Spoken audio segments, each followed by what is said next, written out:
L'amour est dans le pré. C'est « galère » en plein tournage.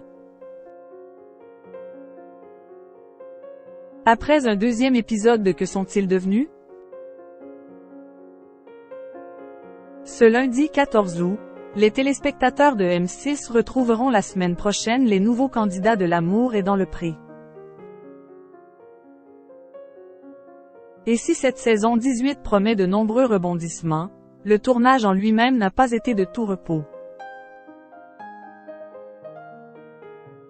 Deuxième session de retrouvailles entre les téléspectateurs de M6 et les agriculteurs de L'amour est dans le pré, ce lundi 14 août.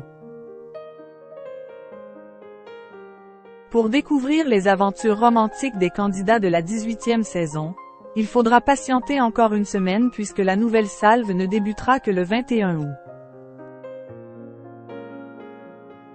Et cette 13e saison présentée par Karine Le Marchand réserve bien des surprises dont l'équipe de production a dévoilé quelques aperçus dans les colonnes du dernier Téléstar. Cette année, on a des prétendantes et prétendants qui ont beaucoup de caractère et imposent leur point de vue, a ainsi promis Gabrielle Mermet-Meter, la productrice artistique du programme. Et si la présentatrice de 54 ans a dû intervenir lors de certains speed datings ou lors de quelques séjours à la ferme, l'indécision des célibataires en quête d'amour n'est pas le seul écueil rencontré par la production cette année. On a eu pas mal de galères, a ainsi reconnu Gabrielle Mermet-Meter. Et de préciser. Pendant les speed datings, c'était l'époque où il y avait les grèves. Impossible de filmer les sorties de gare parce que les poubelles débordaient.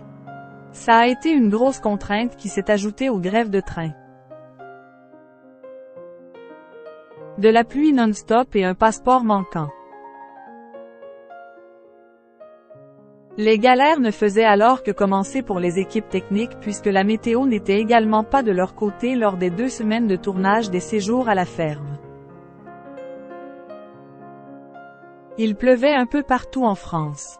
Tout a été filmé dans la boue, a déploré la productrice artistique. Les téléspectateurs sont ainsi prévenus. Ce n'est pas cette année qu'ils auront de jolies images de coucher de soleil à la campagne en guise de transition. Outre la défection de l'un des agriculteurs, la production a bien été obligée de s'adapter aux imprévus comme lorsqu'un candidat n'a pas pu obtenir son passeport à temps.